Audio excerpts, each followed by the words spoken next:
ফেসবুকে video upload করে টাকা ইনকাম করছিলেন, আপনার জন্য দুঃসংবাদ। মেটা তাদের ভিডিও মনিটাইজেশনে বিশাল পরিবর্তন এনেছে, যার কারণে ফেসবুকের ভিডিও থেকে সরাসরি যে আয় সেটা অনেকটা বন্ধই হয়ে গেছে। এই পরিবর্তন কাদের উপর প্রভাব ফেলবে? আপনি কি এখনো টাকা ইনকাম করতে পারবেন? আজকে জানবো এই আপডেটের সবকিছু। এখন কথা হচ্ছে, বন্ধ করলো কেন? অনেক ক্রিয়েটর ছিল যারা ভিডিও আপলোড করলেও মেটা তাদের থেকে কোনো প্রফিট পাচ্ছিল না, মানে লাভ পাচ্ছিল না। এখন আপনাকে ইনভেস্ট করে যদি টাকা না পায়, সেই ক্ষেত্রে তারা কেন এই অপশনটি রাখবে? আবার অনেকে আছেন অন্যদের ভিডিও কাট করে নতুনভাবে আপলোড করেন। মেটা কিন্তু সেটা এখন বন্ধ করতে চায়।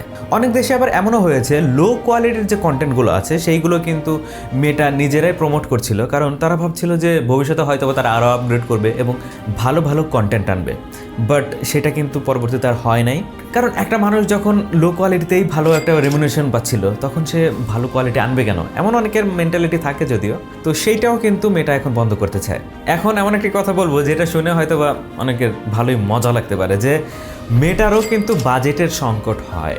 মূলত মেটা এখন চ্যাটজিপিটির মতো এআই প্রজেক্ট, ভিআর, মেটাভার্সের দিকে বেশি গুরুত্ব দিচ্ছে। যারা মূলত অথেন্টিক ভিডিও দিতেন, চুরিচামারি করে নয়, নিজেদের ভোকাল ইউজ করতেন, নিজেদের ক্রিয়েটিভিটি ইউজ করতেন, এমনকি মিউজিকের ক্ষেত্রে মেটার যে মিউজিক আছে অথবা লাইসেন্সকৃত যে মিউজিকগুলো আছে সেইগুলো ইউজ করতেন, তাদের কিন্তু কোনো টেনশন নাই। টেনশন শুধু একটাই, লং ফর্মের ভিডিও হোক অথবা 90 সেকেন্ডের ভিডিও হোক, ওই রিলস আকারেই আপনাকে ছাড়তে হবে। সেইখান থেকে আপনি টাকা ইনকাম করতে পারবেন। সো বুঝতেই পারছেন, 30 সেকেন্ডের হোক বা 10 মিনিটের ভিডিও হোক, সেটা লম্বা ফরম্যাটেই আপনাকে ছাড়তে হবে। এবং মেটা ভিডিও অপশনটা তুলে নিয়েছে, সেখানে চলে আসবে হচ্ছে রিলস অপশন। সেখান থেকে কিন্তু আপনি ভিডিও উপভোগ করতে পারবেন।